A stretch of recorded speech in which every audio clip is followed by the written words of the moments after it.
bor media irratti beeksisa gadhiisu ta'eetu dogoggora tokko dogoggorteennan bakka haqaatti haqa jedhaati bira darba kana jechuun abaluun kun bakka kanatti dogoggoreera jechuun jibba nama sanaa qabaatitii miti akka sheekoleen dhaqanii waan kana furmaatatti laataniifidha tokko ammallee ustaazni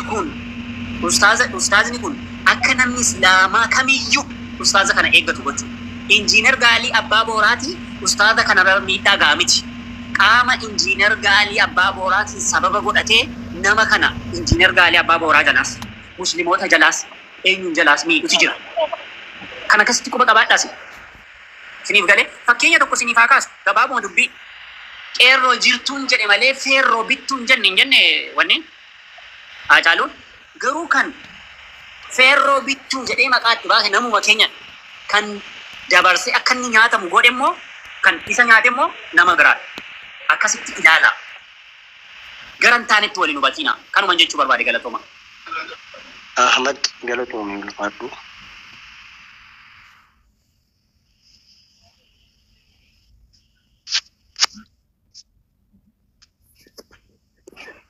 ما شاء الله. حيدر ما نجيله سكرين. Ijan, nahu itu baju rabar, nahu itu baju jelas ni. Nahu itu baju kita mau diist. Okay, ini Turki di sakabe mau dubbata ira idin callise baran. Daa nanca ani to mureera jedheen tumure habibi dubbadhu naawi. Ahmad tumure. Okay. Fuula kee achitti qabee jira fi ilaali amma dubbiin nuti silaa dubbachuu qabnu.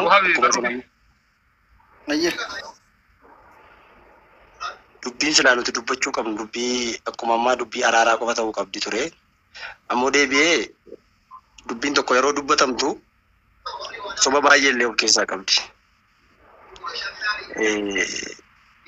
Doorsisaa eebeluu akkasitti doorsifamaa eebeluu akkasitti doorsifama jedhamu kuni waan jirullee natti hin fakkaatu.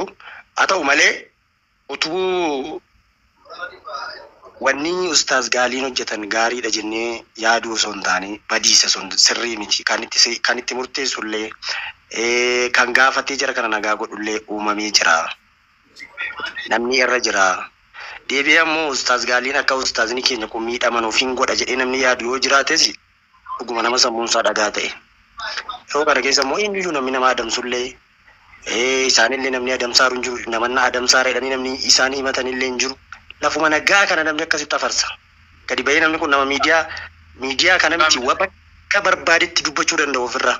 Waan barbaade afaan barbaade nama dubbachuu danda'u nama dhaammachuu danda'u nama yaa Oromoo naga qabaa innaan laalla decheen kun gara daqiiqaa keessa garagaltee mana isaa biratti wal ga'uu dandeessu.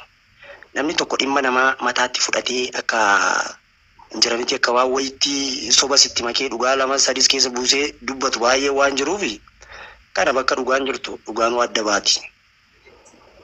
Wanni kun akkasitti naftu laal. Akkuma ammaa sirraa waan hin beekne laaqaa jiru kanatti naftu. Sunis bubbultullee abadi dhugaan inuma adda baati. Kana walumaan dhageenya waan ta'eef namallee nama miidiyaarra jirullee burjaajessu. Ni qaratu beeku nama burjaajessa.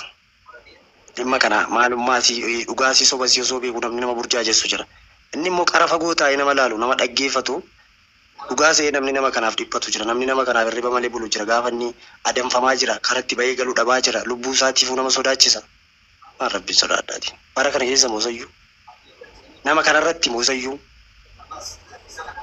Biyyi kun biyyuma nu keessa jiru kana safarri ni jiraatu safaruma keessa jiru kana. Isa kanaaf nama burjaajessina sammuu namaallee akka namni walitti bu'ullee yookaan akka namni nama kanaaf raafamullee hin godhina. Namni kara jiru garaadhuma qulqulluu nama jaallata. Kan warra biyya keessa jiru kana shiran beekula. Nama biraa dhiisaati sheekonni keenyallee warri biyya keessa jirtu shira qabdi mataan siitu. Karabbii waa'ee rabbi qara'ee beekuyyuu. Ofiisii burjaajessitee nama nagaa burjaajessaa yaa jechaadha. Kanaaf yoo dandeessan karuma nagaa waanuma sirrii. Ustaazi Naawi namni nama dursaa jiru namni nama tu'aa jiru asuma gubbaadhaa dubbiin deemaa jirti lafa ammoo dubbiin hin jirtu isa jetteefi hanquban qabuun hin taate garuu ammoo waan jiru ammoo hin jiru jechuun cubbuudha. Lakkiira maal ta'edha beektaa antu guma zeletti guma rabbii dhaggeeffadhe habibi dhaggeeffadhe muula dhaggeeffannu ragaa yoo barbaadde ragaa barbaachisaa kallatteetti barbaaddeen nutti dhufu haa ta'u sitti dhufu haa ta'u ragaa sin mul'isuu dandeenya lakki jennaallee kaatee kun isheenillee mana isaa jira dhayxee gaafachuu dandeessa mana isaa sitti himna homaa rakkoon hin qabu. Maaf hin dubbanneedha amma sheekni kun rakkoo isarra ga'e fakkeenyaaf akkuma as durallee namni tarii hayyuu nuti qabnu yoo jiraate gaafa rakkoon isa qabe gaafa roorroon itti baay'ate iyyataa ture namni kun nama nu qabnu keessaa isa tokko. Abdulwahab barreeffama kan fidhimee naafu itti deebina rakkoon qabuti hojii jirra waan ta'eef dhugaan barbaadamu dhugaan miileen lafa jira waan ta'eef barreeffamni kun kan ittaanu Abdulwahab barreeffama lammaffaa kan fidi dubbiin kun eessa akkamitti akka ka'e barreeffama kanarratti warri ragaa dhaabdee hin shakkine barreeffama kanarratti mormiin kaafne ustaadni keenya ustaad Gaalillee barreeffama kun kiyyaa miti illee hin mormine inumaayyuu rabbiin keenya irraa beekuan barreeffama kan argee lakki ustaad Gaaliin kanan godhu namatu beekaa walitti bu'insa Sheek Jamaalitii fi Gaalii kana heddummeessuu barbaade maqaa isaaniitiin kana godhee. Amma mormaan jiru maal jettaa Gaaliin ammayyuu mormaan jiru ammayyuu ragaan kiyya kun illee dhugaadha barreeffamni kiyya kun illee dhugaadha jedhaa jira akkam jetta ammaatti Gaaliin matumti isaa amma. Dhugaadha moo dhugaa miti jira. Dhugaadha jedhaa jira ammayyuu. Ikkoo kana sin jedhaa bara osoo inni anamma duraani namatu maqaa Gaaliitiin barruu kana barreesse malee Gaaliin kana barreessu jechaa turan jalqaba irratti. Gaafa jalqaba. Booda barreeffama itti aanu qabdu Abdulwahab.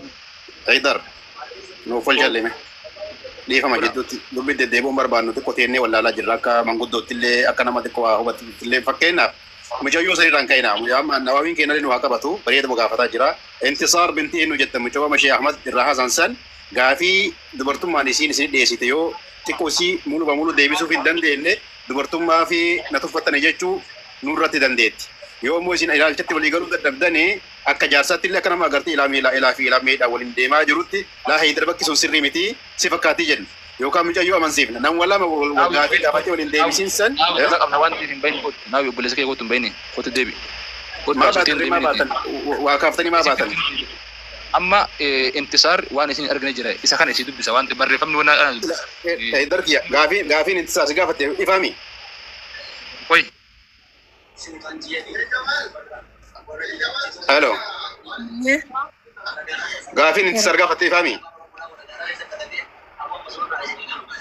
Sagaleen garabbatti. Gaafin intisaar maal ture?